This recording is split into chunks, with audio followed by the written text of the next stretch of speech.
Assalamualaikum warahmatullahi wabarakatuh. Perkenalkan, nama saya Intan Tasya Safira dari kelas 11 Keperawatan 2. Di sini saya akan menjelaskan metode prototyping dalam pengembangan sistem informasi. Pengertian: prototyping adalah pengembangan yang cepat dan pengujian terhadap model kerja dari aplikasi baru melalui proses interaksi dan berulang-ulang yang biasa digunakan ahli sistem informasi dan ahli bisnis. Yang kedua, metode ini sangat baik digunakan untuk menyelesaikan masalah kesalahpahaman antara user dan analisis yang ditimbulkan akibat user tidak mampu mendefinisikan secara jelas kebutuhannya. Kelebihan dan kekurangan prototyping. Kelebihan metode prototyping. Yang pertama, menghemat waktu dan pengembangan sistem. 2. Menentukan kebutuhan lebih mudah diwujudkan. 3. Klien berpartisipasi aktif dalam pengembangan sistem sehingga hasil perangkat lunak mudah disesuaikan dengan kebutuhan dan keinginan pelanggan. 4. Komunikasi yang baik antara pelanggan dan pengembang. 5. Pengembang dapat lebih mudah dalam menentukan kebutuhan pelanggan. Kekurangan metode prototipe. 1. Proses perancangan dan analisis terlalu singkat. 2. Biasanya kurang fleksibel dalam menghadapi perubahan. 3. Pengembang kadang-kadang membuat kompromi implementasi dengan menggunakan sistem operasi yang tidak relevan dan algoritma yang tidak efisien.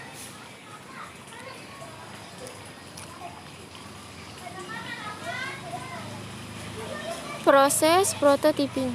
1. Pengumpulan kebutuhan. 2. Perancangan.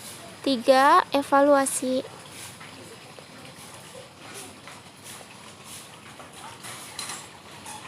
Tahapan prototyping. 1. Mendengarkan pelanggan. 2. Merancang dan membuat prototyping. 3. Uji coba. Langkah-langkah membuat prototyping. 1. Melakukan pengumpulan kebutuhan. 2. Melakukan pengembangan prototyping. 3. Melakukan pengevaluasian prototyping. 4. Melakukan pengkodean sistem. 5. Melakukan pengujian sistem. 6. Melakukan evaluasi sistem. Dan 7. Menggunakan sistem.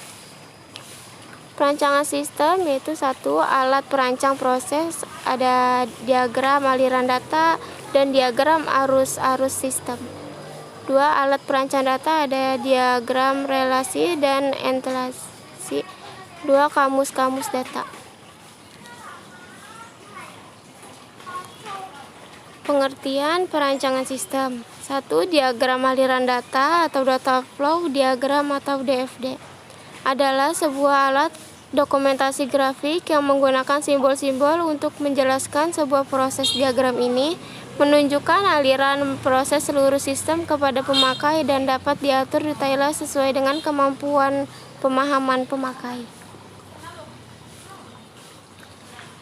Yang kedua, diagram arus sistem atau sistem flowchart adalah peralatan yang digunakan untuk menggambarkan proses sistem secara rinci untuk menggambarkan aliran sistem informasi dan diagram arus sistem untuk menggambarkan aliran program. 3. Tergabung dalam satu kesatuan yang terintegrasi.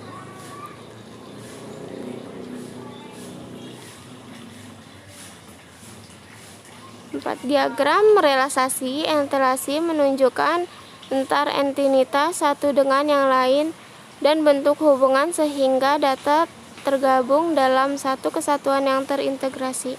5. Kamus data adalah penjelasan tertulis lengkap dari data yang diisikan ke dalam database. Terima kasih. Kurang lebihnya mohon maaf. Wassalamualaikum warahmatullahi wabarakatuh.